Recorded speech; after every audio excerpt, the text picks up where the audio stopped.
আজকে থেকে প্রায় 100 বছর আগে ইতালির একটা শহরের নাম আছে না, তুরিন একটা শহর। তো ওই শহরের একটা মোটামুটি বড় গাড়ির কোম্পানির ভিতরে এক তরুণ প্রবেশ করছে।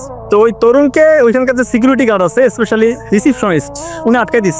এই কোথায় যান? ছেলে বলতেছে যে আমি এই কোম্পানির ম্যানেজিং ডিরেক্টরের সাথে দেখা করব, আমি গাড়ি মডেল তৈরি করছি, একটু ওনাকে আমি দেখাতে চাই। তো ওই রিসিপশনিস্ট বলতেছে ওদিকে একটু তাকাইছে আগে ছেলেটার দিকে, দেখতেছে একটা হ্যাংলা পাতলা ছেলে, মাথায় একটা ক্যাপ, হাতে একটা ছোট্ট ব্যাগ, একদম তুচ্ছ তাচ্ছিল্য করে একটা অট্ট হাসি দিস। যে বলতেছে তোমার থেকে বড় রথি যারা এই ডিজাইনের মধ্যে বস, তারা এসে এনাকে ডিজাইন দেখাইতে পারে না, দেখাইলে কাজ হয় না। তুমি আসছো ছোকরা ছেলে, তুমি কি ডিজাইন দেখাবা? ও বলতেছে দেখেন এই ডিজাইনটা সত্যি ইউনিক, এটা আলাদা, এটা যদি আপনারা গ্রহণ করেন, আপনাদের ম্যানেজিং ডিরেক্টরকে যদি দেখাতে পারি, আপনাদের হয়তো বা কোম্পানির চিত্রই চেঞ্জ হয়ে যেতে পারে। কিন্তু ওরা কথা শুনে নাই, ওই তরুণকে এক প্রকার ধাক্কা দিয়ে বের করে দিয়ে দরজা লাগিয়ে দিস। হতাশ হয়ে কোম্পানির বাইরে ওই ছেলেটা দাঁড়ায় আছে, কোম্পানির দিকে এক দৃষ্টিতে তাকিয়ে আছে।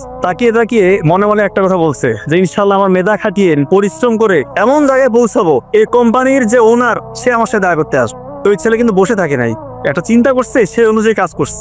2-3 বছর পর দেখা যায় নিজের টাকা নাই, কোনো স্পন্সর নাই, কোনো ল্যাব নাই, একক চেষ্টায় নিজের মেধা খাটিয়ে দিন রাত পরিশ্রম করে একটা অত্যাধুনিক গাড়ির ইঞ্জিন সে তৈরি করে ফেলছে। শুধু তাই না, ওই সময়ের সব থেকে অত্যাধুনিক বিলাসবহুল স্মার্ট ইউনিক মডেলের গাড়ি ওই ছেলে উপহার দিয়েছে, এবং এখন পর্যন্ত ওই গাড়ি সুনামের সাথে গোটা বিশ্বে গাড়ির কোম্পানির মধ্যে সে রোল করছে। আপনারা ফেরারি গাড়ি নাম শুনছেন?